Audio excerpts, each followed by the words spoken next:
Hello guys, welcome to my channel. काफ़ी देर तक अंश अपने कैबिन में बैठकर ईशानी को याद करके रोता रहा। कुछ देर बाद वह अपनी जगह से खड़ा हुआ। उसने अपने आंसू पोंछे। अब वह फिर से एक क्रूएल बिजनेसमैन लग रहा था। उसके अंदर कोई अब इमोशन ना हो। पिछले 5 साल से अंश काफ़ी बदल गया था। हमेशा हंसता खेलता रहने वाला अंश, जो हमेशा सबके साथ फ्लर्ट करता था, अब वह गिनकर कुछ लोगों से एक दिन में कुछ शब्द में बात करता था। अंश के इस बिहेवियर से पूरी फैमिली परेशान थी। 5 साल से अंश एक हंसमुख इंसान से एक क्रूएल बिजनेसमैन बदल चुका था। उसने अपना पूरा फोकस सिर्फ अपने बिजनेस को बढ़ाने में लगाया था और आज 25 साल की उम्र में वह दुनिया की सबसे अमीर इंसान बन चुका था। नहीं था तो वह उसकी मोटू, जिसके बिना अंश हमेशा ही से अधूरा था। अंश हमेशा खुद को उसे दिन के लिए खोजना था जब उसने ईशानी से वह सब कुछ कहा था। वह ईशानी हमेशा के लिए उसे छोड़कर चली गई थी। उसे दिन से लेकर आज तक अंश ने ईशानी को न जाने कहाँ कहाँ नहीं ढूंढा था, पर उसे ईशानी के बारे में कुछ नहीं पता चला था।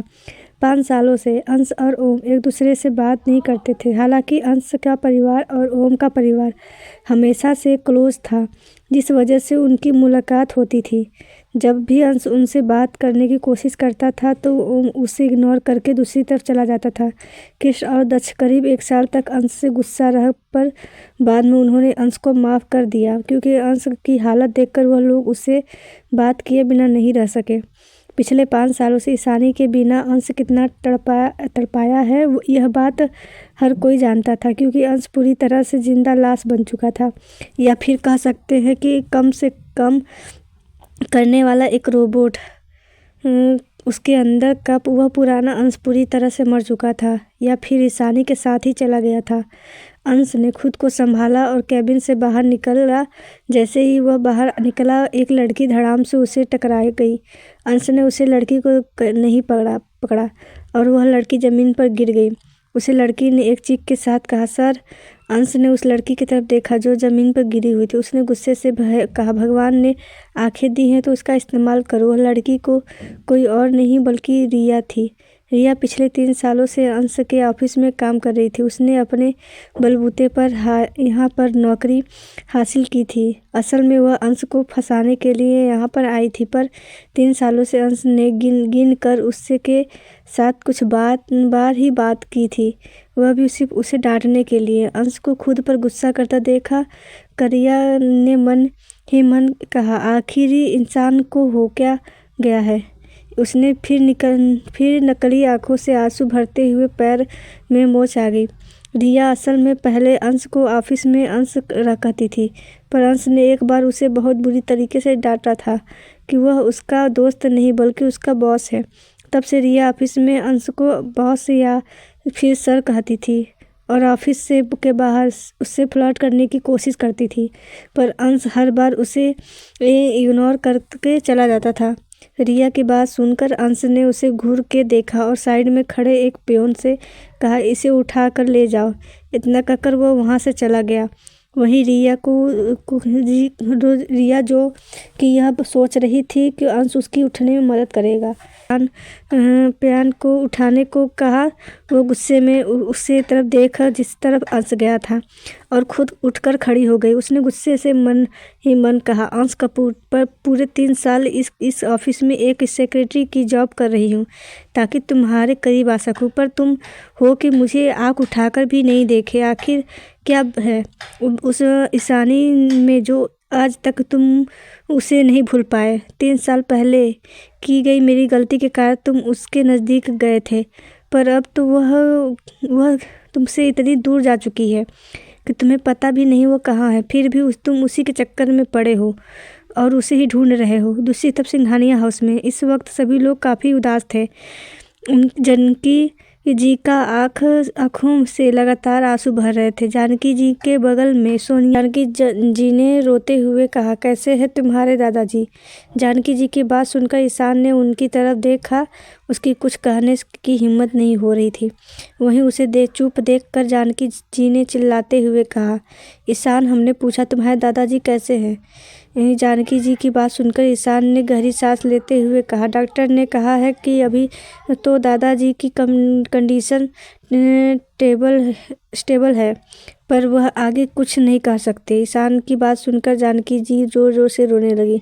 वहीं उन्हें रोता देख सोनिया जी ने कहा, माँ, खुद को संभालिए, आप इस तरह कमज़ोर नहीं पड़ सकती। सोनिया जी की बात सुनकर जानकी जी रोते हुए कहा, हम कैसे खुद को संभालें सोनिया, तुम जानती हो ना, उनके बिना जीने के बारे में हम सोच भी नहीं सकते।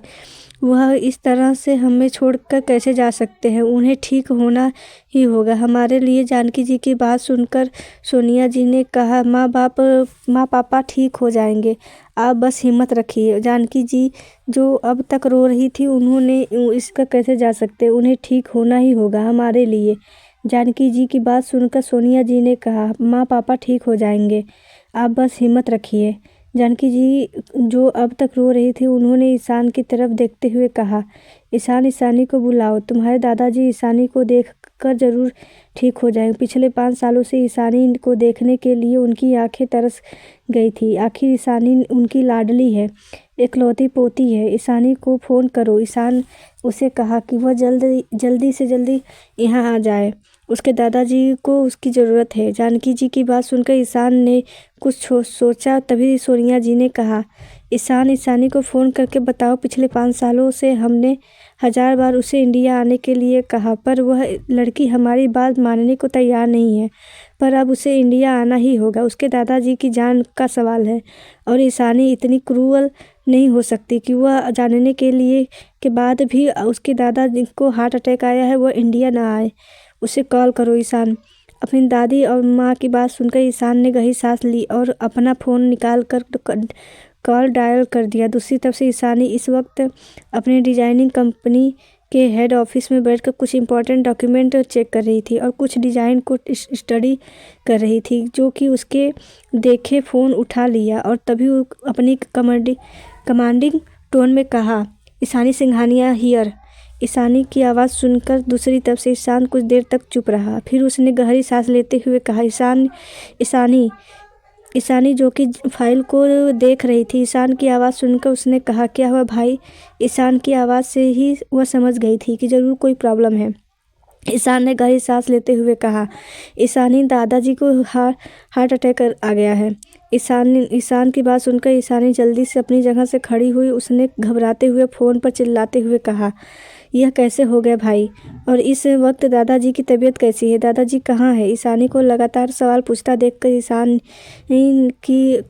पहले तू शांत हो जाए। ईशान की बात सुनकर भी ईशानी ने घबराते हुए कहा, भाई मुझे पहले बताइए दादाजी कैसे हैं? ईशानी की आंखों से आंसू बह रहे थे, उसके हाथ भी काँप रहे थे। पिछले 5 सालों से उसने अपने परिवार में किसी को नहीं देखा था सिवाय ईशान के, क्योंकि ईशान लंदन उससे बच्चों से मिलने कभी कभार आया करता था। ईशानी की बात सुनकर ईशान ने कहा, डॉक्टर ने कहा है कि उनकी कंडीशन अभी तो ठीक है, पर आगे कुछ नहीं कह सकते हैं। ईशानी, दादाजी तुझसे मिलना चाहते हैं, प्लीज़ इंडिया आ जा। ईशानी जो कि अब तक रो रही थी, ईशान की बात सुनकर उसका रोना बंद हो गया। उसने कस के फ़ोन को पकड़ लिया। तभी दूसरी तरफ से ईशान ने कहा, ईशानी, कब तक तू अपने अतीत से भागती रहेगी? दादाजी को तेरी ज़रूरत है। ईशानी प्लीज़, ईशानी, मैं तुझे रिक्वेस्ट कर रहा हूँ, बस एक बार इंडिया आ जा। दादाजी से मिलकर तू वापस चली जाना। मैं कुछ नहीं कहूँगा, ना ही अगली बार से तुझे इंडिया आने के लिए कहूँगा, पर प्लीज़ ईशानी। बात सुनकर ईशानी ने गहरी सांस लेते हुए कहा, भाई मैं इंडिया आ रही हूँ। ईशान जो अब तक ईशानी को मना रहा था, यह सुनकर कि ईशानी इंडिया आ रही है, उसके चेहरे पर मुस्कुराहट आ गई। उसने कहा, मैं तेरे लिए प्राइवेट जेट रेडी करने के लिए बोल रहा हूँ। ईशानी ने कहा, उसकी कोई ज़रूरत नहीं भाई, मैं अभी फ़्लाइट की टिकट बुक करके इंडिया के लिए निकल रही हूँ। आप टेंशन मत लीजिए, बस दादाजी का ध्यान रखिए और घर पर बाकी सबका ध्यान रखें। और दादी कैसी हैं? उन्हें कहिए कि ज़्यादा ना रोएं, उनका ब्लड प्रेशर बढ़ जाएगा। इतना कहकर ईशानी ने कॉल कट कर दिया और जल्दी से अपने मैनेजर डेविड को कॉल लगाया। दूसरी तरफ से डेविड ने कॉल उठाया और ईशानी से कहा, डेविड, अभी इंडिया के लिए 5 फ्लाइट की टिकट बुक करो। ईशानी की बात सुनकर दूसरी तरफ से ईशानी का मैनेजर डेविड, जो कि ईशानी के बाद सारे काम संभालता था, उसने कहा, मैडम एनी प्रॉब्लम? ईशानी ने कहा, डेविड मैंने जो कहा उसे करो बस। डेविड से बात करने के बाद ईशानी ने जल्दी से घर पर सिया को कॉल किया। सिया इस वक्त घर आई हुई थी, वरना सिया भी ईशानी के साथ कंपनी में 35% की मालकिन थी, तो उन्होंने ही मिलकर यह कंपनी स्टार्ट की थी। ईशानी के पास इसके 65% शेयर थे और सिया के पास 35%। ईशानी ने जल्दी से फ़ोन किया और सिया को, जो कि अभी घर आई थी, उसने कॉल उठाते हुए कहा, क्या हुआ? ईशानी ने घबराते हुए कहा, सिया दादाजी को हार्ट अटैक आया है, हम अभी इंडिया के लिए निकल रहे हैं। सिया, जो कि शांत नज़र आ रही थी, ईशानी की बात सुनकर उसने घबराते हुए कहा, अब कब ईशानी? और तुझे अभी पता चला क्या? ईशानी ने कहा, सिया अब यह सब छोड़ और जितनी जल्दी हो सके बच्चों को और अपनी पैकिंग कर लो, हम सब लोग इंडिया निकल रहे हैं। मैं ऑफिस से सीधा एयरपोर्ट पर पहुंचूंगी, तो बच्चों के साथ 1 घंटे बाद एयरपोर्ट पर पहुंचे। इतना कहकर ईशानी ने कॉल कट कर दिया। सिया ने जल्दी से बच्चों को आवाज़ लगाई। बच्चे इस वक्त प्ले रूम में खेल रहे थे। सिया की आवाज़ सुनकर तीनों बच्चे बाहर आ गए और सबसे पहले शिवांश ने कहा, क्या हुआ मासी? सिया ने कहा, शिवांश, हम लोग इंडिया के लिए निकल रहे हैं, तुम्हारे बड़े दादाजी को हार्ट अटैक आया है, इसलिए ज़्यादा सवाल मत करो और तुम सब लोग जल्दी से अपने रूम में जाकर अपने सामान पैक करो, लेने में सर्वेंट की मदद करो और जो इम्पोर्टेंट है वही सामान पैक करवाना। सिया की बात सुनकर तीनों बच्चों ने सवाल नहीं किया और एक एक सर्वेंट के साथ अपने रूम में चले गए। कुछ देर बाद सिया तीनों बच्चों को लेकर एयरपोर्ट के लिए निकल गई। उसने ज़्यादा सामान नहीं लिया था। उसके चेहरे पर घबराहट नज़र आ रही थी। उसने ईशान को कॉल करके वहाँ की कंडीशन के बारे में पूछ लिया था। इन सवालों में ईशान भी ईशानी की तरह सिया को भी अपनी बहन मानने लगा था और वह भी सिया को एक बहन की तरह ट्रीट करता था। ईशानी भी ऑफिस से एयरपोर्ट के लिए निकल चुकी थी। उसने गाड़ी में अपनी आंखें बंद करते हुए कहा, कभी इंडिया वापस नहीं जाना चाहती थी, पर मेरी किस्मत मुझे वापस इंडिया ही बुला रही है। उम्मीद है अंश से तुमसे मुलाकात ना। तीनों बच्चों पर गया। तीनों बच्चों ने अब घर के ही कपड़े पहने हुए थे। ईशानी समझ गई कि सिया जल्दबाजी में उन लोगों को लेकर आई है, फिर भी उसके तीनों बच्चे काफ़ी ज़्यादा क्यूट लग रहे थे और प्यारे लग रहे थे। ईशानी को देखते ही अंशी दौड़कर सीधा ईशानी के गले जाकर लग गई। ईशानी ने अंशी को गोद में उठा लिया। अंशी ने मासूमियत से ईशानी के गाल पर अपनी हाथ सहलाते हुए कहा, माम, बड़े नाना जी को हार्ट अटैक आया है। ईशान, मामा ने आपको कॉल किया था? अंशी की बात सुनकर ईशानी ने प्यार से कहा, हाँ बेटा, आपके बड़े नाना जी की तबीयत ठीक नहीं है, इसलिए हम इंडिया उनसे मिलने जा रहे हैं। ईशानी की बात सुनकर अंशी ने कुछ नहीं कहा, बस मासूमियत से अपना सर ईशानी के सीने पर रख दिया। सिया, शिवांश और इवांश भी चलकर ईशानी के पास आ गए। सिया की आंखें इस वक्त हल्की नम लग रही थी। सिया ने ईशानी की तरफ देखते हुए कहा, ईशानी, दादाजी की तबीयत कैसी है? कहाँ है? भाई ने ज़्यादा कुछ नहीं बताया। उन्होंने बस इतना ही कहा कि दादाजी का तबीयत अभी स्टेबल है, पर डॉक्टर आगे का कुछ नहीं बता पा रहे हैं। मुझे जल्दी से जल्दी दादाजी के पास जाना है। ईशानी की बात सुनकर सिया, मेरी मॉम के दादाजी हैं, वो इतने कमज़ोर नहीं हो सकते, उन्हें ठीक होना ही होगा, और वैसे भी हम लोग जा रहे हैं ना उनसे मिलने, उन्हें बिल्कुल ठीक कर देंगे। शिवांश की बात सुनकर ईशानी के चेहरे पर मुस्कुराहट आ गई। उसका बेटा कभी उसे उदास होने ही नहीं देता था, हमेशा किसी समझदार इंसान की तरह उसे समझाना था। ईशानी के प्यार से शिवांश के माथे पर हाथ फेरा। कुछ देर बाद ईशानी, शिवांश, इवांश, अंशी, सिया पाँचों इकोनॉमी क्लास की अपनी अपनी सीट पर बैठे हुए थे।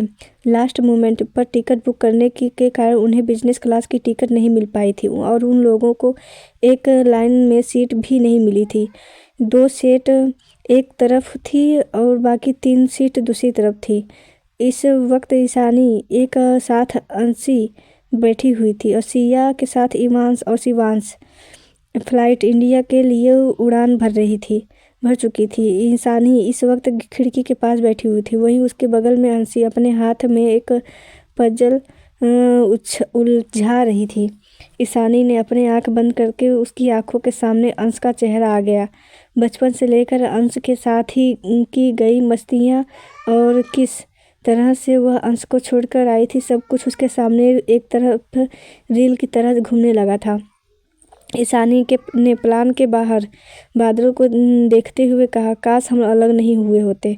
अंश, काश तुम मेरी फीलिंग्स को समझ गए होते तो आज हमारी एक छोटी सी हैप्पी फैमिली होती।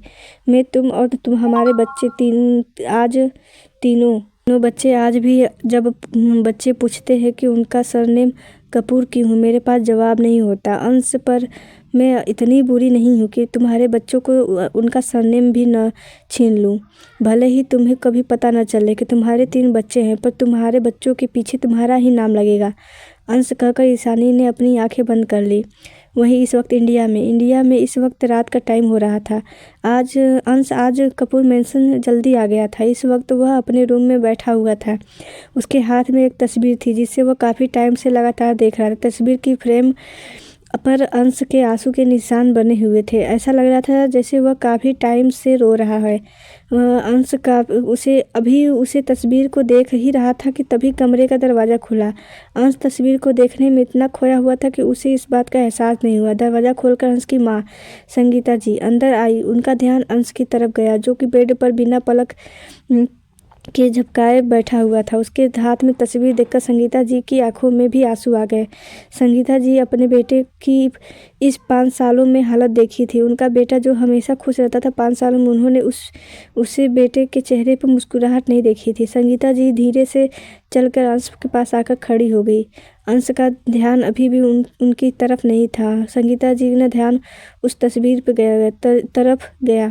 उस तस्वीर को ईशानी के अंश के कंधे पर बैठी हुई थी और अंश उसे दोनों हाथ से घूम रहा था। ईशानी के लेफ्ट साइड में ओम और राइट साइड में क्रिस और दक्ष खड़े थे। संगीता जी ने धीरे से अंश के कंधे पर हाथ रखते हुए कहा, अंश। संगीता जी की आवाज़ सुनकर अंश ने उनकी तरफ देखा। आंसू भरी आंखों को देखकर संगीता जी उसके पास घुटनों के बल बैठ गई। उन्होंने अंश के आंसू पोंछते हुए कहा, अंश, क्या हुआ बेटा? आज तक तूने हमें नहीं बताया कि ऐसा क्या हुआ जो 5 साल पहले जो तुम पांचों की दोस्ती इस तरह से टूट गई। संगीता जी की बात सुनकर अंश ने कुछ नहीं कहा, बस आंसू भरी आंखों से उनकी तरफ देखने लगा। संगीता जी ने अंश का चेहरा अपने हाथों में भरते हुए कहा, कुछ मुझे पता है अंश, तेरे और ईशानी के बीच में कुछ तो हुआ था, जिस वजह से ईशानी इंडिया छोड़कर चली गई और आज तक हमें नहीं पता है कि वह कहाँ है। सिंघानिया परिवार से हमारे रिश्ते खराब हो गए।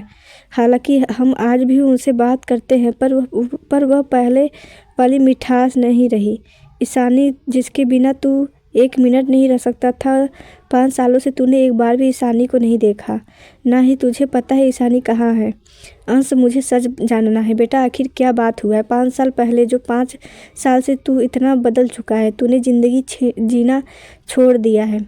मुझे पता है ईशानी तुझे लाइक करती थी, पर फिर वह तुझे छोड़कर कैसे जा सकती है? अंश, उसकी आंखों में मुझे तेरे लिए नहीं कहा। उसका झुका हुआ चेहरा देखकर संगीता जी ने ठीक कहा, ठीक है अंश, मत बताओ, पर मैं सच्चाई जानकर ही रहूँगी। अब मैं तुझे और दुखी नहीं देख सकती। मैं किसी भी कीमत पर ईशानी का पता लगा कर रहूँगी, क्योंकि मुझे पता है तेरी खुशियों की चाबी उसी के पास है। जिस तरह से हमेशा वह तुझे मुस्कुराने पर मजबूर कर देती थी, अब पुराने अंश को वह चाहिए ही वापस से जिंदा कर सकती है। मुझे मेरा पुराना अंश वापस चाहिए। मैं अपनी ईशानी को कहीं से भी ढूंढ कर लाऊंगी आज, और यह तुम्हारी माँ का तुमसे वादा है। इतना कहकर संगीता जी रूम से बाहर चली गई। संगीता जी के जाने के बाद अंश ने अपना चेहरा अपने हाथों से छुपाते हुए कहा, काश माँ आप मेरी मोटू को ढूंढ कर वापस ले आए, सब कुछ ठीक हो जाएगा। माँ, अब मैं और उसके बिना नहीं रह सकता। इन 5 सालों में हर एक पल मर के जिया हूँ। मैं मोटू के बिना अब नहीं रह सकता। माँ, मुझे मेरी मोटू वापस चाहिए। मेरी लाइफ में मुझे कुछ भी नहीं चाहिए, मुझे सिर्फ मेरी मोटू चाहिए। प्लीज़ मोटू वापस आ जा। तू जैसा कहेगी मैं वैसा बन जाऊँगा, प्लीज़ मोटू, कहते हुए अंश बेड पर लेट गया और सीलिंग को देख घूरने लगा। उन सभी यह सब सो रहा था कि तभी उसका फ़ोन बजा। अंश ने फ़ोन फ्लैश हो रहे नाम को देखा। इस बार उसके चेहरे पर कोई एक्साइटमेंट नज़र नहीं आ रही थी, क्योंकि यह फ़ोन उन्हीं लोगों का था जो ईशानी को क्यों पता पिछले 5 सालों से लगाने की कोशिश कर रहे हैं। पर अंश ने गहरी सांस लेकर फ़ोन उठाया। इस बार उसकी आवाज़ में एक्साइटमेंट नहीं था। उसने कहा, क्या हुआ? दूसरी तरफ से कुछ कहा गया, जिसे सुनकर अंश का चेहरा अब तक उदासी से भरा हुआ था। उसे पर एक बड़ी सी मुस्कुराहट आ गई। अंश ने खुशी से कहा, तुम सच में कह रहे हो? क्या तुम सच में मोटू लंदन में है? दूसरी तरफ से अंश के आदमी ने कहा, सर हम 100% तो नहीं है, पर 90% सर है कि ईशानी मैडम लंदन में है। उसे इंसान की बात सुनकर अंश ने खुशी से कहा, 90% चांस है। यह मेरे लिए कोई नॉर्मल बात नहीं है। मैं अभी भी लंदन के लिए निकल रहा हूँ, मेरे लिए फ़्लाइट बुक करो। अंश की बात सुनकर दूसरी तरफ से उसके आदमी ने कहा, पर सर आपको अपने जेट से जाना चाहिए। अंश ने कहा, जेट रेडी करने में टाइम लगेगा। फ़्लाइट की टिकट अर्जेंट से मिलती है तो वह टिकट बुक करो। मुझे किसी भी कीमत पर अभी के अभी लंदन के लिए निकलना है। करीब 2 घंटे बाद अंश मुंबई के एयरपोर्ट पर मौजूद था। उसके चेहरे पर एक बड़ी सी मुस्कुराहट थी। अंश के पीछे ही उसके 4 बॉडीगार्ड थे। अंश की किसी भी हालत में बिना बॉडीगार्ड के नहीं जा सकता था। अंश को जैसे तैसे करके बिजनेस क्लास की एक टिकट मिल गई थी, और वह फ़्लाइट उसकी 1 घंटे बाद की थी। अंश इस वक्त एयरपोर्ट में लॉन्ग में बैठा हुआ था। उसके चेहरे पर मुस्कुराहट जाने का नाम नहीं ले रही थी। अंश के बॉडीगार्ड्स भी हैरान थे, क्योंकि पिछले 5 सालों से उन्होंने अंश को एक बार भी मुस्कुराते हुए नहीं देखा था। पर आज उनका बॉस काफ़ी ज़्यादा खुश नज़र आ रहा था, जिस वजह से बॉडीगार्ड्स भी खुश थे। वहीं दूसरी तरफ ईशानी की जो फ़्लाइट इंडिया आ रही थी, वह फ़्लाइट टेक ऑफ करने वाली ही थी। ईशानी ने अंशी की तरफ देखा, जो कि अभी टेक ऑफ करने ही वाली थी। ईशानी ने अंशी की तरफ देखा, जो कि अभी भी पजल उलझा रही थी। ईशानी ने प्यार से अंशी के सर पर हाथ फेरते हुए कहा, बेबी हम इंडिया पहुंचने वाले हैं। अंशी ने प्यारी सी स्माइल के साथ कहा, मॉम मैं फ़र्स्ट टाइम इंडिया जा रही हूँ, मैं बहुत मज़े करूँगी। अंशी की बात सुनकर ईशानी मुस्कुराने लगी। कुछ देर बाद फ़्लाइट मुंबई एयरपोर्ट पर लैंड हुई। ईशानी अंशी का हाथ पकड़कर बाहर निकली और इवांश और शिवांश का हाथ पकड़कर बाहर निकली। फ़्लाइट से बाहर निकलते ही ईशानी ने लंबी सांस और ली और मुस्कुराते हुए कहा, आखिर मेरी किस्मत मुझे वापस मुंबई लेकर आ ही गई। तभी पीछे से इवांश ने मुस्कुराते हुए कहा, मॉम हम इंडिया यही गए। इवांश के चेहरे पर मुस्कुराहट थी। वही शिवांश अपनी मॉम की सीरियस चेहरे को देखकर बिल्कुल भी खुश नहीं लग रहा था। कुछ देर बाद ईशानी और बाकी सब कुछ एयरपोर्ट से बाहर की तरफ निकल रहे थे। तभी अंशी ने ईशानी की तरफ देखते हुए कहा, मॉम मुझे बाथरूम जाना है। अंशी की बात सुनकर ईशानी ने कहा, ठीक है चलो। तभी सिया ने कहा, ईशानी तुम शिवांश और इवांश को साथ जो, मैं अंशी को लेकर आती हूँ। सिया की बात सुनकर ईशानी ने अपना सर हाँ में हिलाया। दोनों बच्चों के साथ दूसरी तरफ जाने लगी। सिया ने अंशी का हाथ पकड़ा हुआ और उसे एयरपोर्ट में बने बाथरूम की तरफ ले जाने लगी। अंशी सिया का हाथ हिलाते हुए उसे बार बार इंडिया के बारे में पूछ रही थी। अंशी के सभी सवालों का जवाब सिया मुस्कुराते हुए दे रही थी। कुछ देर बाद अंशी बाथरूम में चली गई। सिया बाथरूम के बाहर उसके आने का इंतजार कर रही थी। तभी सिया का फ़ोन बजा। मोबाइल पर फ्लैश हो रहे नाम देखकर वो सिया की आंखों में खुशी की चमक आ गई। ने गहरी सांस ली और कॉल पिक किया, और फ़ोन की दूसरी तरफ से ओम था। सिया ने अपनी आंखों को, भाई से मुझे पता चला कि तुम और ईशानी आज इंडिया आ रही हो। तुम एयरपोर्ट पर पहुंच गई क्या? मैं तुम्हें लेने के लिए आ रहा हूं। उनकी बात सुनकर सिया ने प्यारी सी मुस्कुराहट के साथ कहा, आपको आने की कोई ज़रूरत नहीं है, हम पहुंच चुके हैं। कुछ देर बाद सिंघानिया हाउस भी पहुंच जाएंगे। सिया बात करते करते बाथरूम से थोड़ी दूर चली गई। अंशी जब बाथरूम से बाहर निकली तब उसे सिया कहीं दिखाई नहीं दी। यह देखकर अंशी ने मुंह बनाते हुए कहा, माँ से कहा चली गई।